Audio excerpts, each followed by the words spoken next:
Frederick and Catherine by the Brothers Grimm. There was once on a time a man who was called Frederick, and a woman called Catherine, who had married each other and lived together as young married folks. One day, Frederick said, "I will now go and plow, Catherine. When I come back, there must be some roast meat on the table for hunger, and a fresh draught for thirst." "Just go, Frederick," answered Kate. "Just go. I will have all ready for you." Therefore, when dinner time drew near, she got a sausage out of the chimney, put it on the frying pan, put some butter to it, and set it on the fire. The sausage began to fry and to hiss. Catherine stood beside it and held the handle of the pan, and had her own thoughts as she was doing. Then it occurred to her, "While the sausage is getting done, thou couldst go into the cellar and draw beer." So she set the frying pan safely on the fire, took a can, and went down into the cellar to draw beer. The beer ran into the can and Kate watched it. And then she thought, "Oh dear, the dog upstairs is not fastened up. It might get the sausage out of the pan." Well thought of. And in a trice, she was up the cellar steps again. But the Spitz had the sausage in his mouth already, and trailed it away on the ground. But Catherine, who was not idle, set out after it, and chased it a long way into the field. The dog, however, was swifter than Catherine, and did not let the sausage journey easily, but skipped over the furrows with it. "What's gone is gone," said Kate, and turned round. As she had run till she was weary, she walked quietly and comfortably, and cooled herself. During this time, the beer was still running out of the cask, for Kate had not turned the tap. And when the can was full, and there was no other place for it, it ran into the cellar, and did not stop until the whole cask was empty. As soon as Kate was on the steps, she saw the mischance. "Good gracious," she cried. "What shall I do now to stop Frederick knowing it?" She thought for a while, and at last she remembered that up in the garret was still standing a sack of the finest wheat flour from the last fair, and she would fetch that down and strew it over the beer. "Yes," said she, "he who saves a thing when he ought has it afterwards when he needs it." And she climbed up the garret and carried the sack below, and threw it straight down on the can of beer, which she knocked over, and Frederick's draught swam also in the cellar. "It is all right," said Kate. "Where the one is, the other ought to be also." And she strewed the meal over the whole cellar. When it was done, she was heartily delighted with her work, and said, "How clean and wholesome it does look." At midday, home came Frederick. "Now, wife, what have you ready for me?" "Ah, Freddy," she answered, "I was frying a sausage for you, and whilst I was drawing the beer to drink with it, the dog took it away out of the pan. And whilst I was running after the dog, all the beer ran out. And whilst I was drying up the beer with the flour, I knocked over the can as well. But be easy, the cellar is quite dry again." Said Frederick, Kate, you should not have done that. To let the sausage be carried off and the beer run out of the cask, and throw out all our flour into the bargain." "Indeed, Frederick, I did not know that. You should have told me."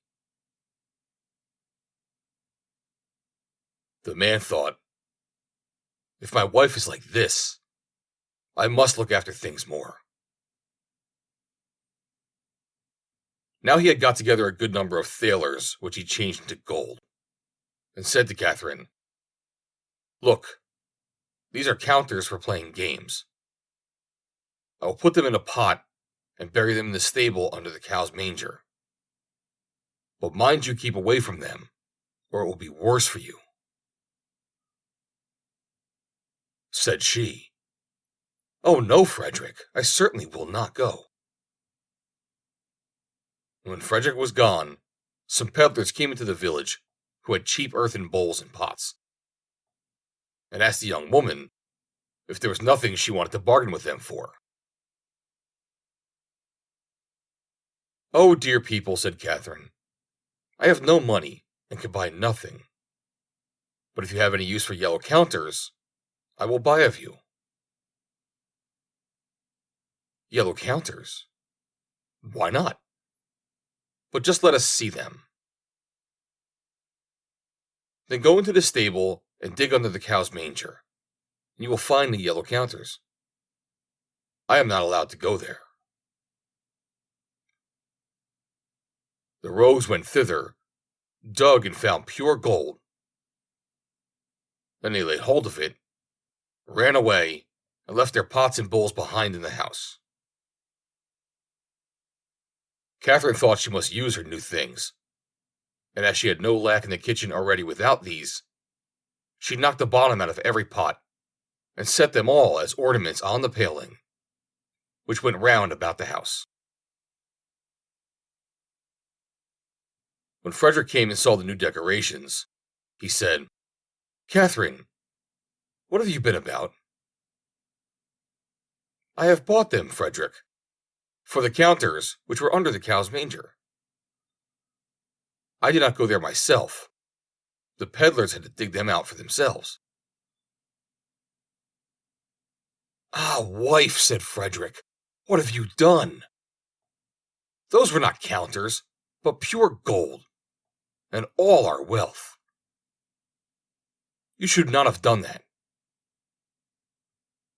"Indeed, Frederick," said she, "I did not know that. You should have forewarned me." Catherine stood for a while and bethought to herself. Then she said, "Listen, Frederick, we will soon get the gold back again. We will run after the thieves." "Come then," said Frederick, "we will try it. But take with you some butter and cheese, that we may have something to eat on the way." "Yes, Frederick, I will take them." They set out, and as Frederick was the better walker, Catherine followed him. "It is to my advantage," thought she. "When we turn back, I shall be a little way in advance." Then she came to a hill where there were deep ruts on both sides of the road. "There one can see," said Catherine, "how they have torn and skinned and galled the poor earth. It will never be whole again as long as it lives." And in her heart's compassion, she took her butter and smeared the ruts right and left, that they might not be so hurt by the wheels. And as she was thus bending down in her charity, one of the cheeses rolled out of her pocket down the hill. Said Catherine, "I have made my way once up here. I will not go down again. Another may run and fetch it back." So she took another cheese and rolled it down. But the cheeses did not come back. So she let a third run down, thinking, "Perhaps they are waiting for company and do not like to walk alone." As all three stayed away, she said, "I do not know what that can mean, but it may perhaps be that the third has not found the way and has gone wrong. I will just send the fourth to call it." But the fourth did no better than the third. Then Catherine was angry, and threw down the fifth and the sixth as well. and these were her last. She remained standing for some time watching for their coming, but when they still did not come, she said, "Oh, you are good folks to send in search of death. You stay a fine long time away. Do you think I will wait any longer for you? I shall go my way. You may run after me. You have younger legs than I." Catherine went on and found Frederick, who was standing waiting for her, because he wanted something to eat. "Now just let us have what you have brought with you," said he. She gave him the dry bread. "Where have you the butter and the cheeses?" asked the man. "Ah, Freddie," said Catherine, "I smeared the cart ruts with the butter, and the cheeses will come soon. One ran away from me, so I sent the others after to call it."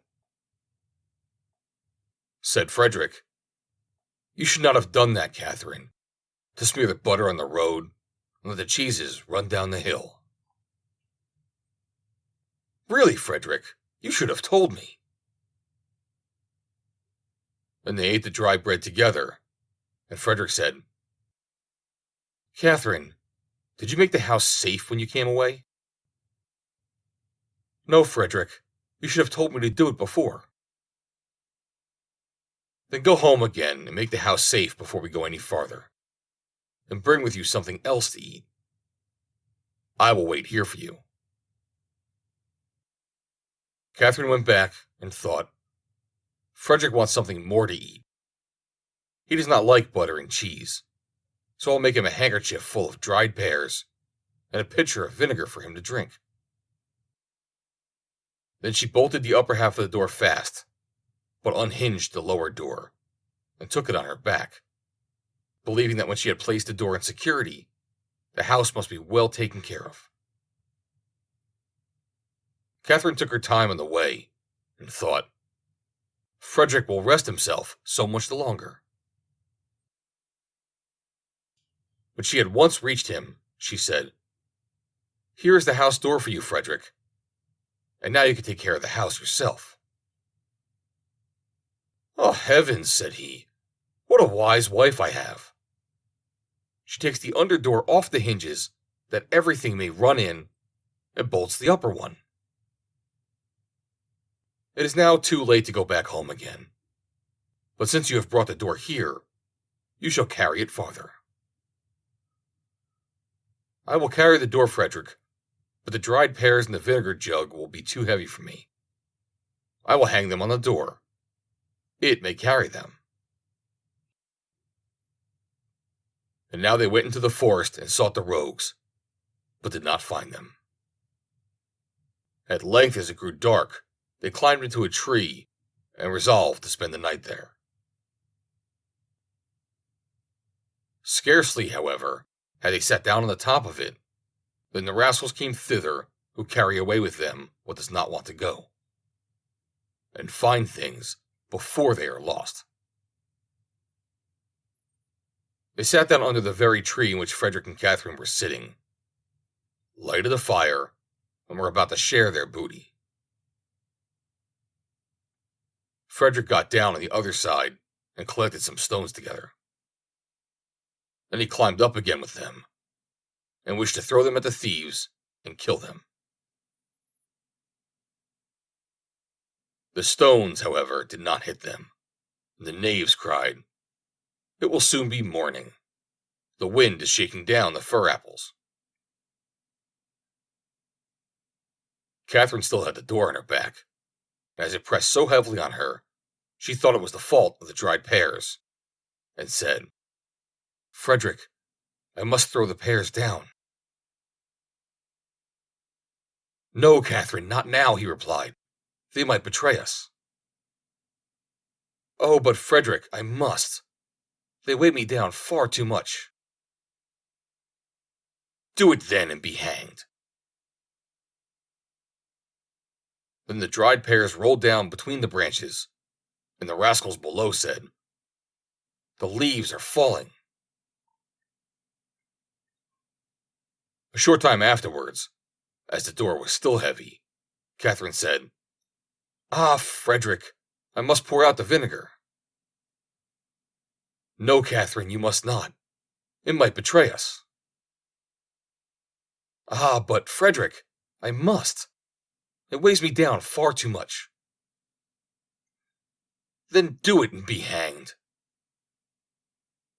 So she emptied out the vinegar, and it besprinkled the robbers. They said amongst themselves, the dew was already falling.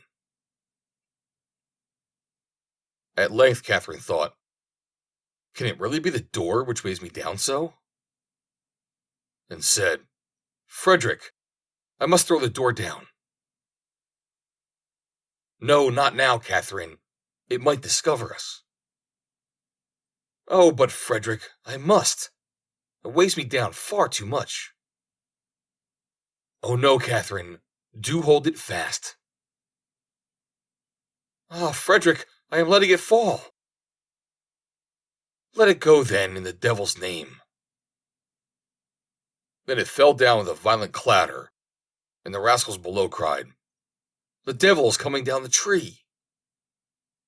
And they ran away and left everything behind them. Early next morning, when the two came down, they found all their gold again and carried it home.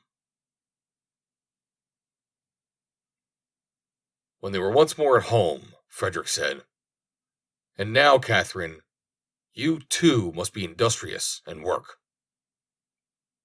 Yes, Frederick, I will soon do that. I will go into the field and cut corn. When Catherine got into the field, she said to herself, shall I eat before I cut, or shall I sleep before I cut? Oh, I will eat first. Then Catherine ate, and eating made her sleepy. And she began to cut, and half in a dream cut all her clothes to pieces, her apron, her gown, and her shift. When Catherine awoke again after a long sleep, she was standing there half naked and said to herself, is it I, or is it not I? Alas, it is not I. In the meantime, night came, and Catherine ran into the village, knocked at her husband's window, and cried, Frederick! What is the matter? I should very much like to know if Catherine is in. Yes, yes, replied Frederick. She must be in, and asleep. Said she, 'Tis well, then I am certainly at home already, and ran away.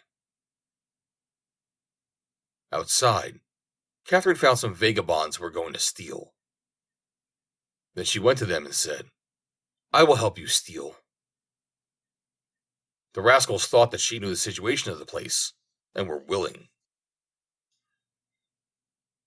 Catherine went in front of the houses and cried, Good folks, have you anything? We want to steal. The thieves thought to themselves, That's a fine way of doing things, and wished themselves once more rid of Catherine. Then they said to her, Outside the village, the pastor has some turnips in the field. Go there and pull up some turnips for us. Catherine went to the ground and began to pull them up, but was so idle that she did not gather them together. Then a man came by, saw her, and stood still, and thought it was the devil who was thus rooting amongst the turnips.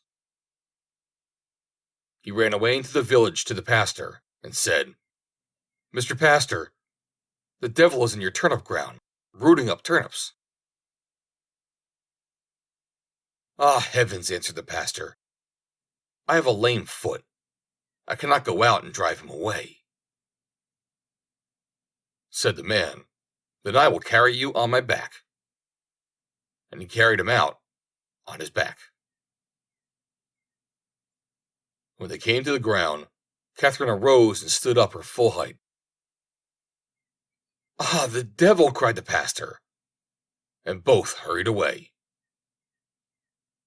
And in his great fright, The pastor could run better with his lame foot than the man who had carried him on his back could do with a sound one. The end. Read by Joe DeNoia, Somerset, New Jersey. May 11th, 2020.